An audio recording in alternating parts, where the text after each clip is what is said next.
Amados irmãos, eu queria então convidar você a comigo abrir sua Bíblia, por favor, no livro de 2 Crônicas, capítulo 33, versículos 9 a 13. Você vai abrir a sua Bíblia, mas a gente não vai ler o texto agora, tá certo? Você vai abrir aí então em 2 Crônicas, capítulo 33, versículo 9 a 13. Enquanto você vai abrindo aí, eu queria introduzir já aqui alguns assuntos, algumas considerações importantes. Lembrar aqui que é 2 Crônicas, porque é segundo livro de Crônicas, né? Há sempre aquela polêmica, né? É 2 Crônicas ou 2 Crônicas? Segunda quando é carta, né? Quando é epístola, segundo quando é livro. Então, como é o segundo livro das Crônicas, a gente diz 2 Crônicas. Meus amados irmãos, como eu já havia comentado aqui, a gente está num período bastante chuvoso. Na verdade, junho foi incomum. A gente também já começou julho com muitas chuvas, né? E essas fortes mudanças nos fazem parar para prestar um pouquinho mais de atenção na nossa vida. As fortes mudanças são momentos em que a gente para cuidar um pouco mais da vida, para prestar atenção no que está acontecendo. E as estações dos tempos, meus irmãos, são muito parecidas com as estações da vida. Elas estão sempre mudando e podem fazer a gente mudar também.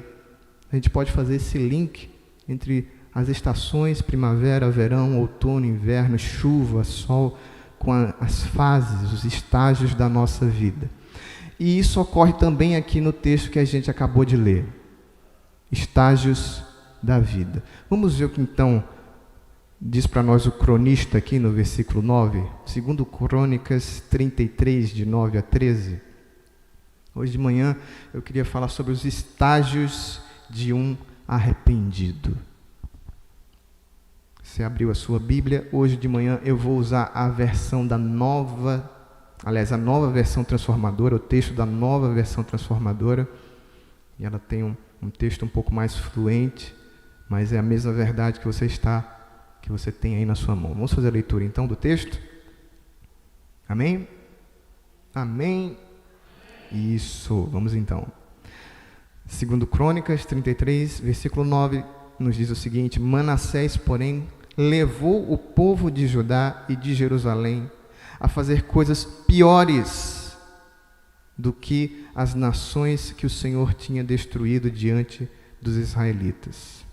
O Senhor falou a Moisés e a seu povo, mas eles ignoraram seus avisos. Por isso, o Senhor enviou os comandantes dos exércitos assírios e eles capturaram Manassés. Puseram um gancho em seu nariz, o prenderam com correntes de bronze e o levaram para a Babilônia. Em sua angústia, Manassés buscou o Senhor, seu Deus, e se humilhou com sinceridade diante do Deus de seus antepassados. Quando ele orou, Deus ouviu a sua súplica, atendeu a seu pedido e o trouxe de volta a Jerusalém e a seu reino. E então Manassés reconheceu que o Senhor é Deus. Vamos orar?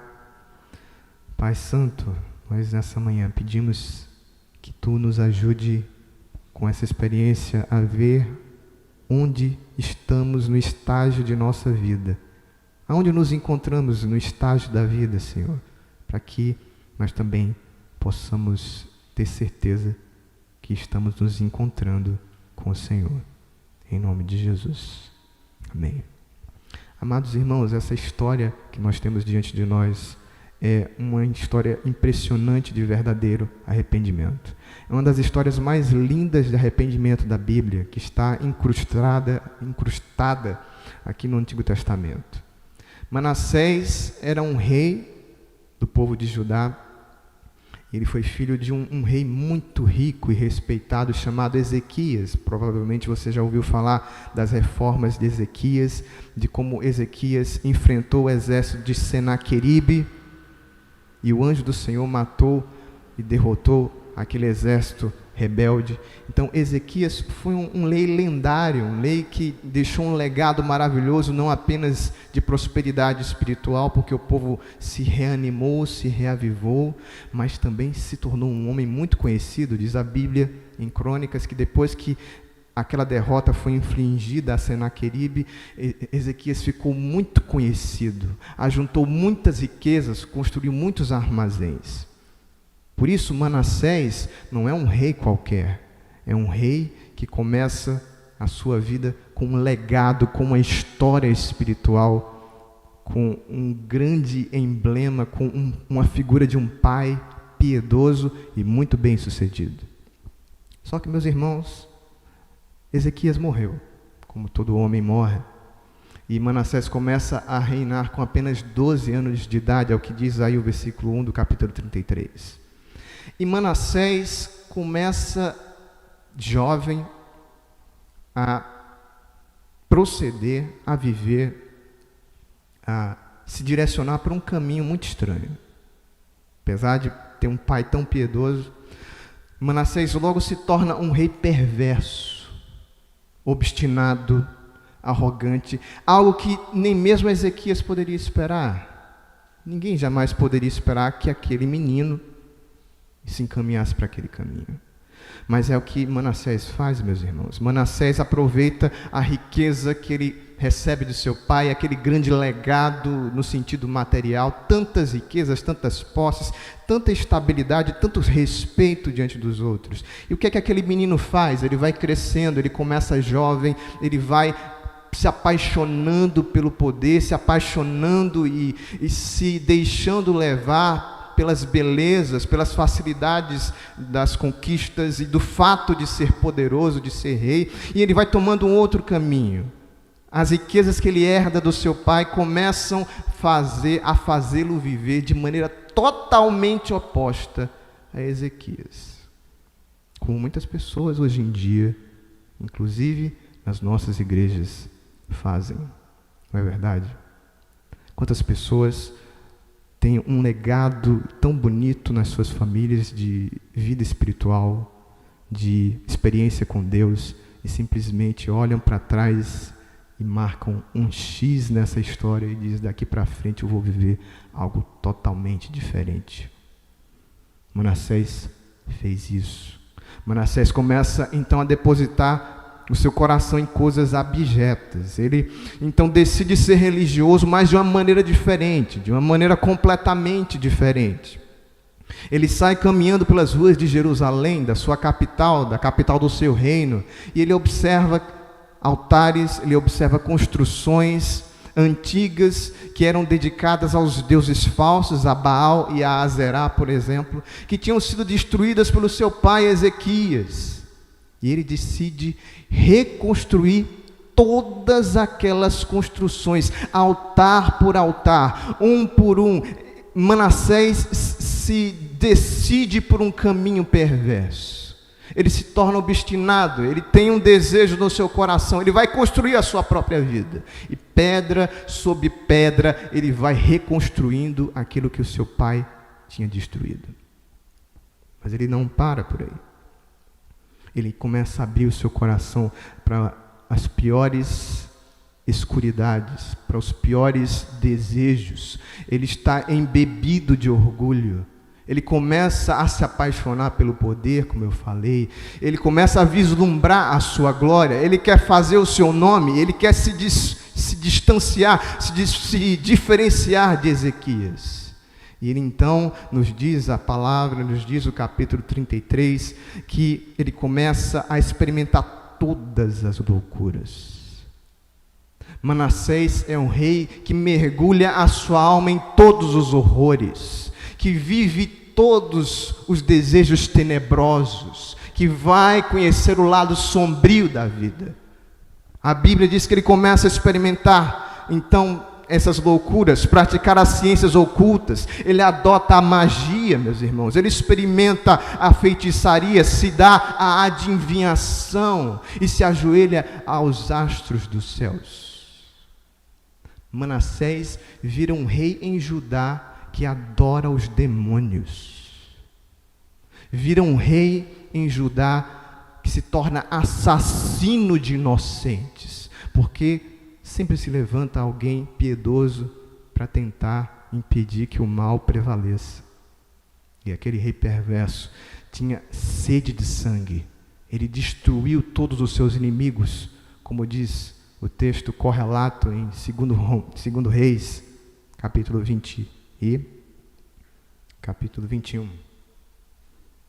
Manassés então se torna e descamba para esse lado escuro da sua vida. Mas, meus irmãos, como muitas pessoas fazem, Manassés não para.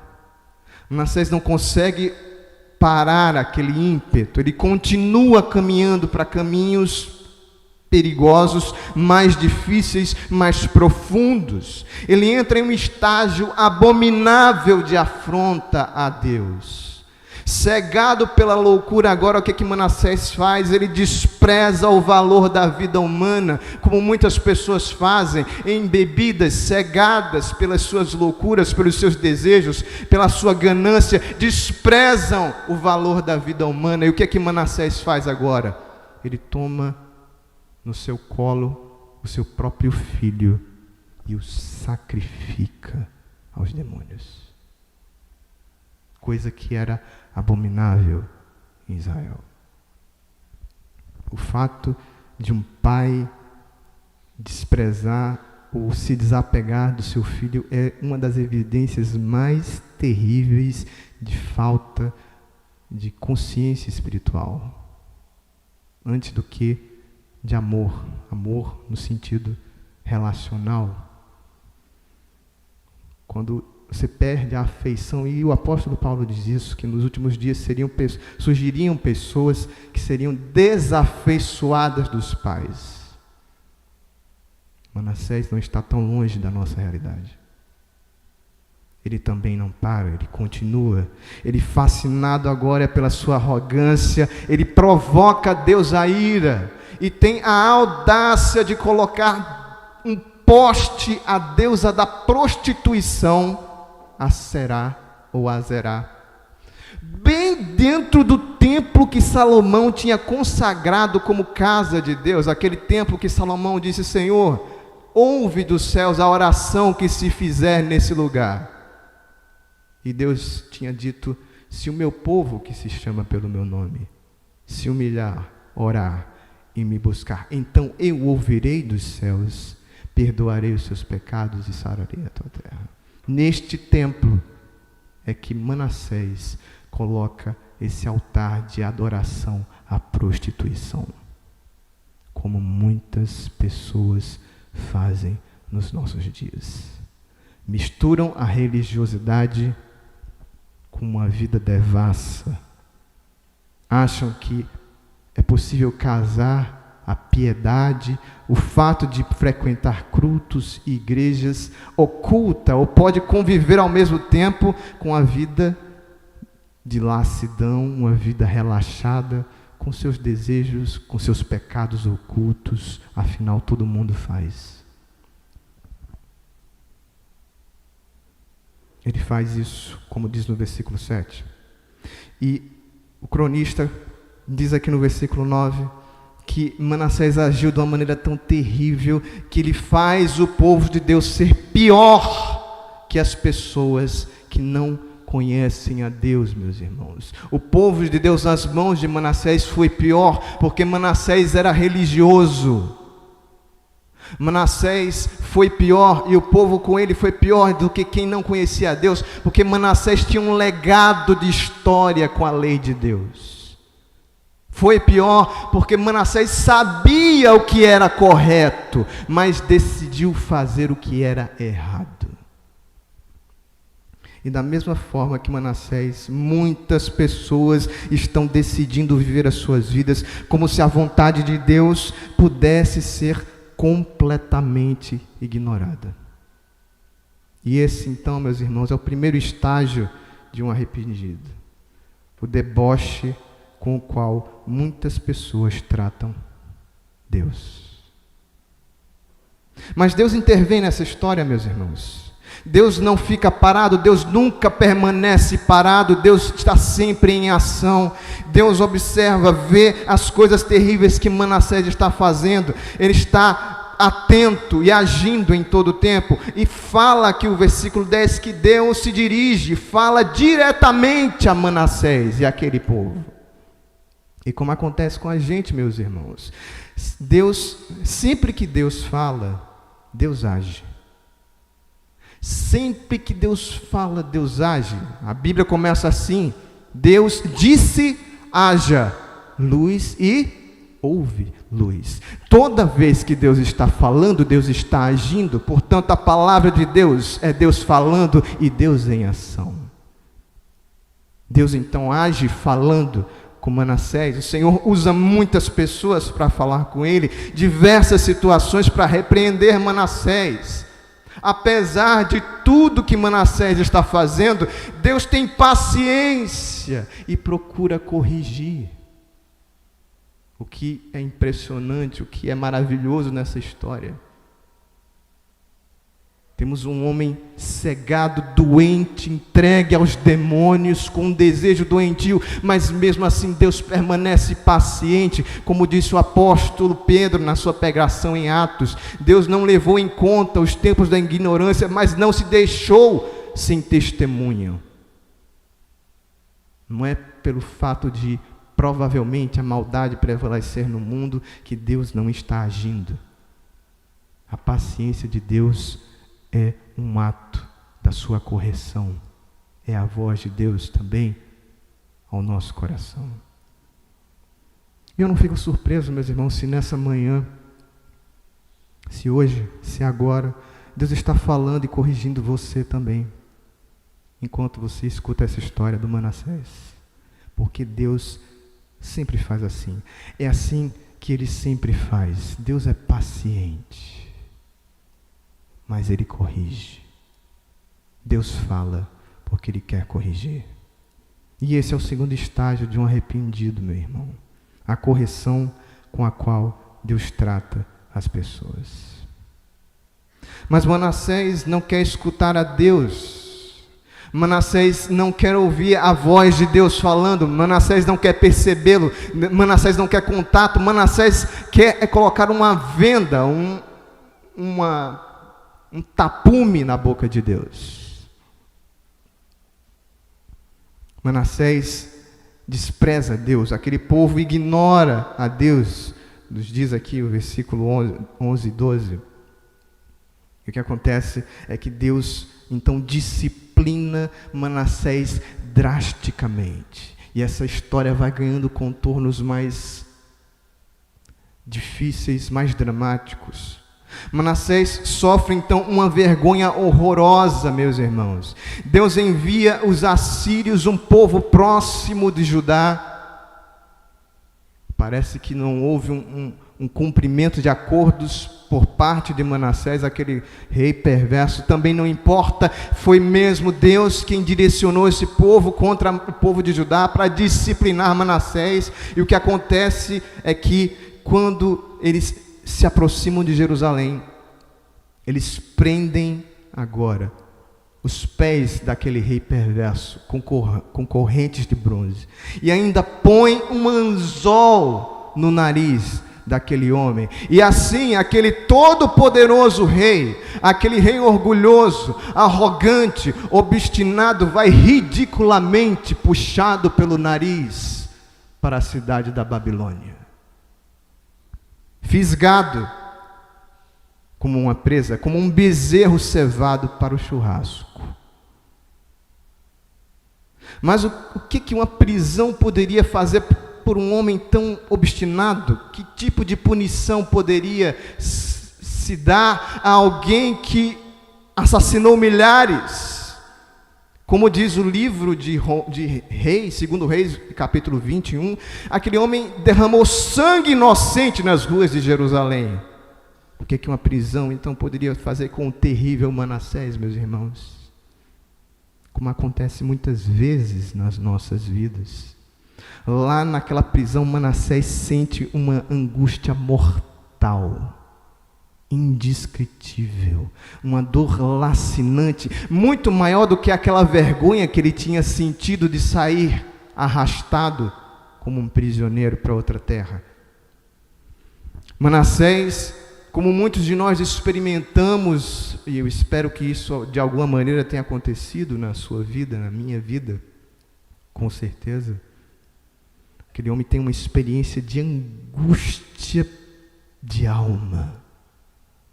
Seu coração começa a tremer diante dele, ele se vê naquela cela tosca, naquele cubículo apertado, sujo, frio, e ele começa a sentir mais do que as sensações físicas, a sua mão começa a tremer, sim, ele sente espasmos, ele não quer se alimentar, ele não tem ânimo para viver, a sua pele começa a secar, ele começa a definhar, ele não sente mais o gosto da comida, a vida está se escapando enquanto ele vive.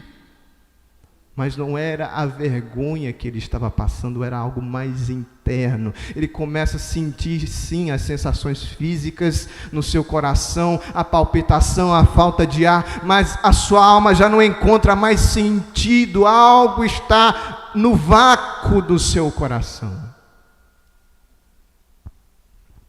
Uma angústia lacinante na sua alma o invade, o toma. E talvez, meus irmãos, ele esteja lembrando agora, no fundo daquela prisão, ali, sentado com as pernas cruzadas, aliás, as pernas juntas, os braços na posição fetal, naquela prisão, ele começa talvez a lembrar de quantas vezes Deus tinha avisado, tinha falado com ele, de maneira tão paciente, tão misericordiosa.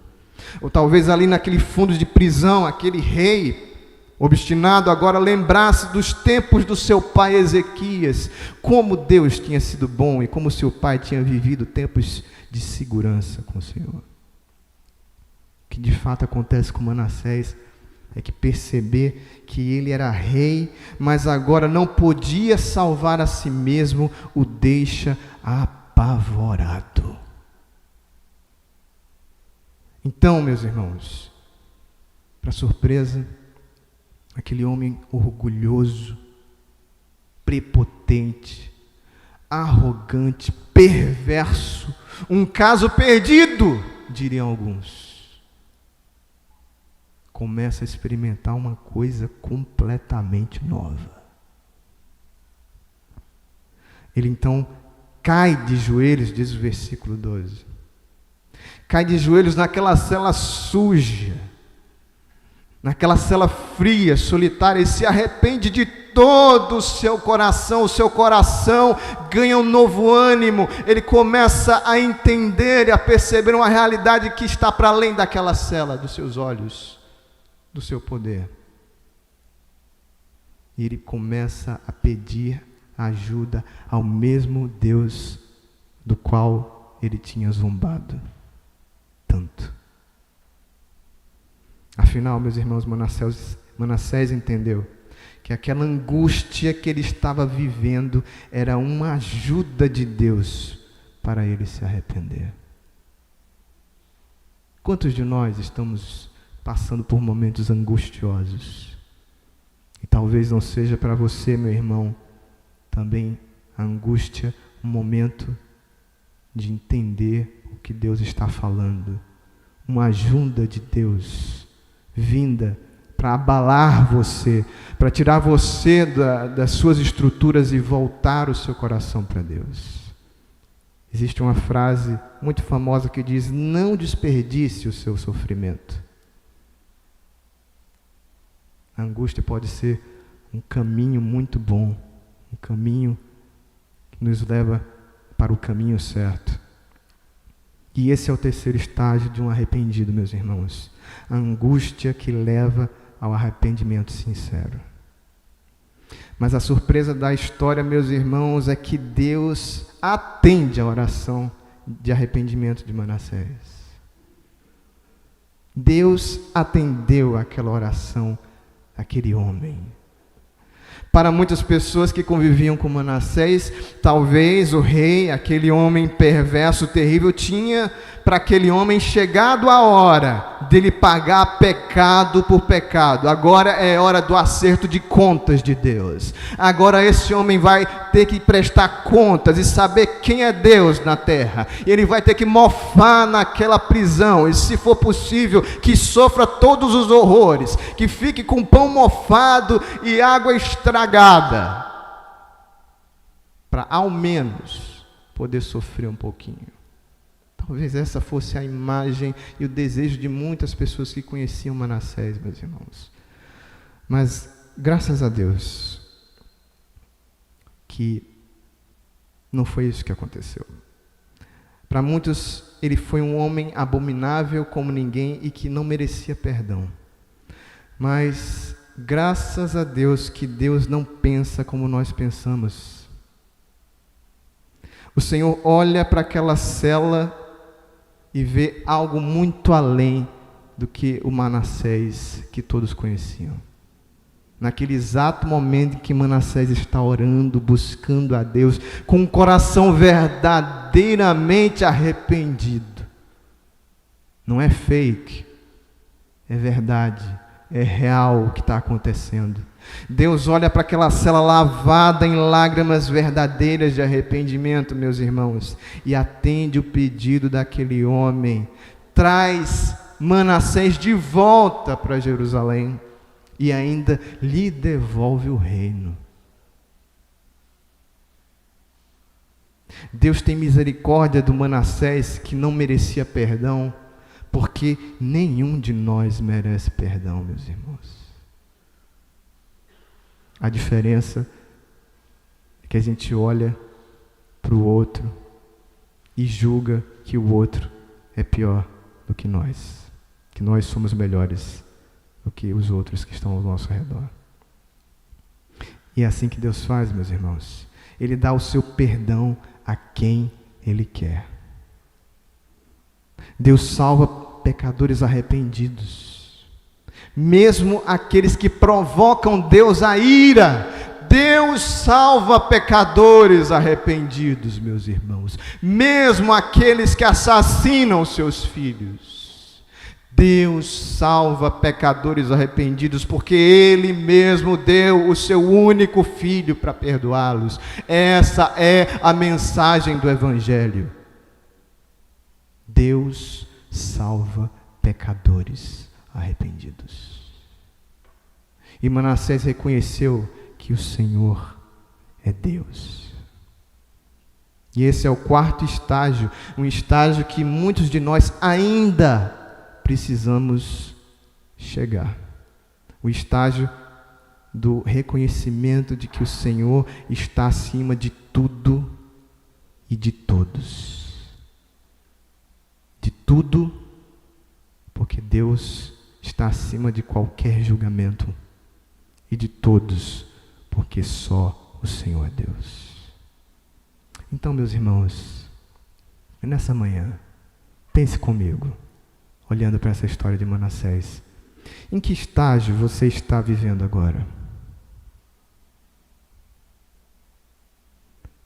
Se você nessa manhã, de alguma maneira, está debochando de Deus, como é que eu poderia debochar de Deus? A gente pode debochar desprezando objetivamente a vontade dele de muitas maneiras. Até aqui, Senhor, tudo bem, mas daqui para cá quem manda sou eu. Desprezando aquele que criou todas as coisas e não pode mandar na instância do seu coração.